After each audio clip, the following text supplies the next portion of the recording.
Guys, so today we are going to do poem A Photograph from class 11th English.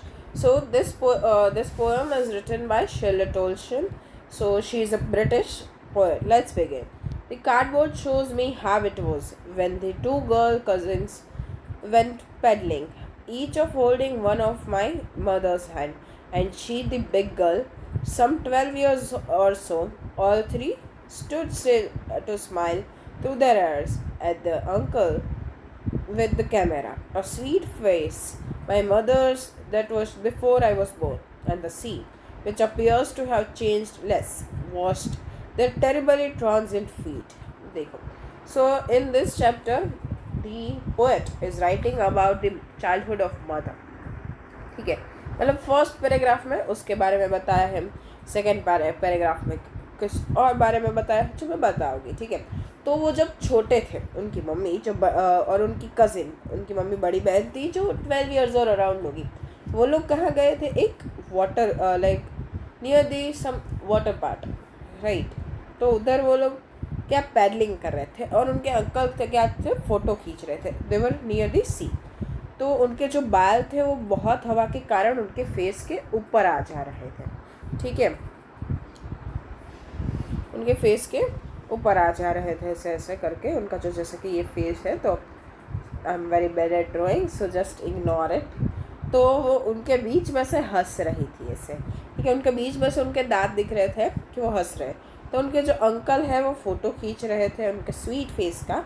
ठीक है, और वो अपने they were washing the terribly transient feet. पहले में क्या बताया है राइटर के मम्मी के बचपन के बारे में. सेकेंड पैराग्राफ पढ़ते हैं. Some 20-30 years later, she would laugh at this snapshot.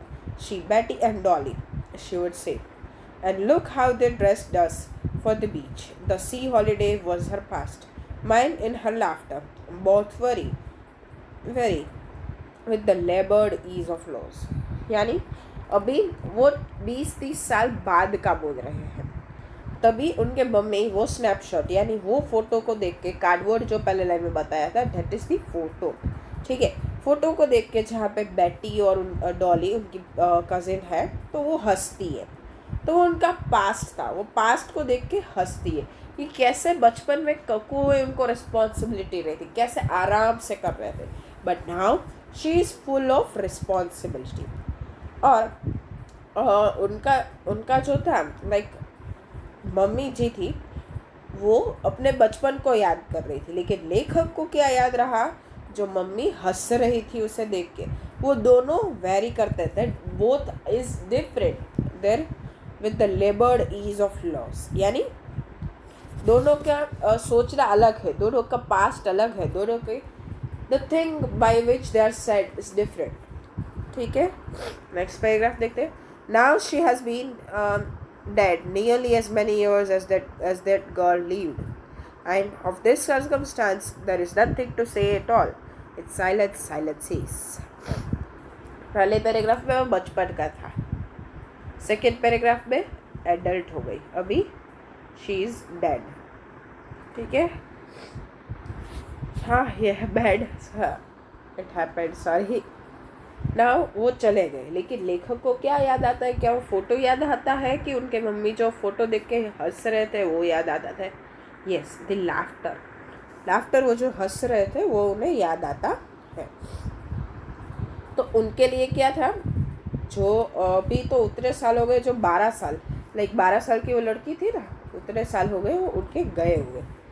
तब देखो ये सब सी वो अभी भी चेंज नहीं हुआ है, it is as it is. तो इसका मतलब क्या, नेचर इज़ कॉन्स्टेंट.